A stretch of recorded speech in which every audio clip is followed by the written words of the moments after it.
Hello, and in this video I will be starting work on a picture of an African elephant. I start by marking out the border lightly with a blunt H pencil, and then emboss it into the paper with a blunt dart. I then use a putty eraser over the border to remove any excess tone. Using a blunt H pencil, I start to sketch out the picture.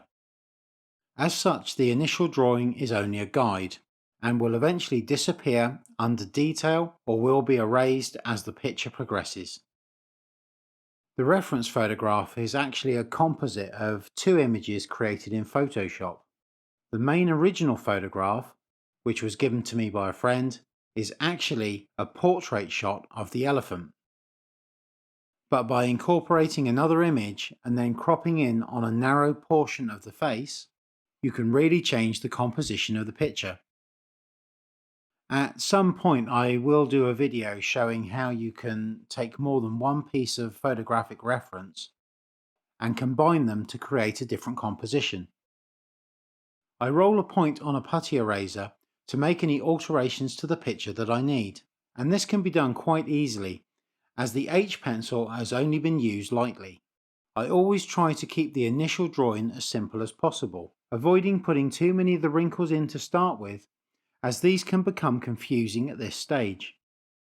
As you can see from the photograph, with all the shadows and tones that there are within it, although this gives shape, when you are doing the initial sketch, this can just become a lot of confusing lines. I tape a piece of scrap paper along the bottom of the picture to act as a mask. Using a piece of cotton wool, which from a lot of use is ingrained with graphite, I can start applying a hazy background, working in a random motion to apply the tone. To work more graphite into the cotton wool, I simply apply 4B pencil to a piece of scrap paper and work this into the cotton wool before returning to the picture. As you can see, I have now taped some more scrap paper around the edges of the rest of the paper.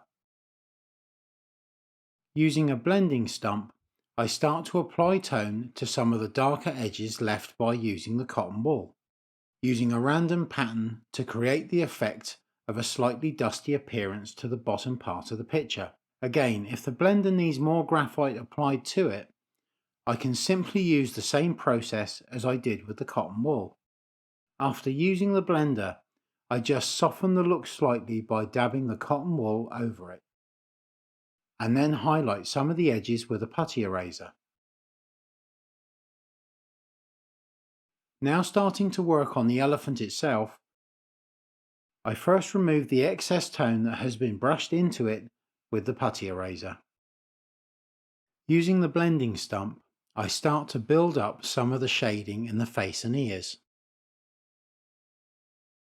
Some of this can be done freehand with the blender, but with some of the more complicated parts, they can be sketched in first with the H pencil and then the blender applied.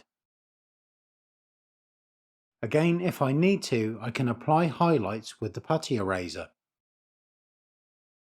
By using the blender to build up the picture this way, it is very easy to make any alterations or corrections to the picture. The trunk is quite a complicated part, so next time I will show you a simple way to get the wrinkles marked out in the correct place.